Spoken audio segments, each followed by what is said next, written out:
ரொம்ப ஸ்பாஞ்சியான வெண்ணிலா cup cake. 1/2 cup sugar எடுத்து நல்லா கிரைண்ட் பண்ணி பவுடராக ஆக்கிக்கலாம்.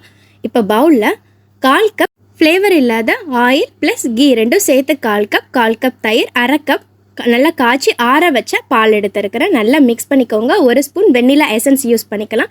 உங்களுக்கு பிடிச்ச மாதிரி என்ன ஃப்ளேவர்னாலும் நீங்கள் யூஸ் பண்ணிக்கலாம். நல்லா விஸ்க் வச்சு நல்லா மிக்ஸ் பண்ணிக்கோ. 1 கப் மைதா நல்லா ஜலிச்சு இது கூட ஆட் பண்ணிக்கலாம். கூடவே கிரைண்ட் பண்ணி வச்சிருக்கிற பவுடர் சுகரையும் இது கூட ஆட் பண்ணிக்கலாம். 1 spoon baking powder, 1/2 spoon baking soda add பண்ணிக்கலாம். நல்லா மிக்ஸ் பண்ணிக்கோங்க. 1 பிஞ்ச் நீங்கள் சால்ட்டும் ஆட் பண்ணிக்கும் போது உங்களுக்கு சுகர் லெவல் நல்லா இன்க்ரீஸ் பண்ணி கொடுக்கும். இப்போ நல்லா கட் அண்ட் ஃபோல்ட் மெத்தடில் நல்லா மிக்ஸ் பண்ணிக்கோங்க. நீங்கள் ஆன்டி கிளாக் வைஸ் மாற்றி மிக்ஸ் பண்ணக்கூடாது. கேக் வந்து ஹார்டாக தான் இருக்கும். இப்போ நல்லா மிக்ஸ் பண்ணிவிட்டு நான் இன்றைக்கி கப் கேக் பண்ணுறதுனால கப் கேக் ஷீட்டில் நான் வந்து ஊற்றிக்கிறேன். 10 மினிட்ஸ் ப்ரீ ஹீட் பண்ணிக்கோங்க. Next 10 minutes bottom rod, 5 minutes top rod on பண்ணிவிட்டு நெக்ஸ்ட்டு 15 மினிட்ஸ்க்குள்ளே சூப்பரான கப் கேக் ரெடி ஆகிடுச்சு.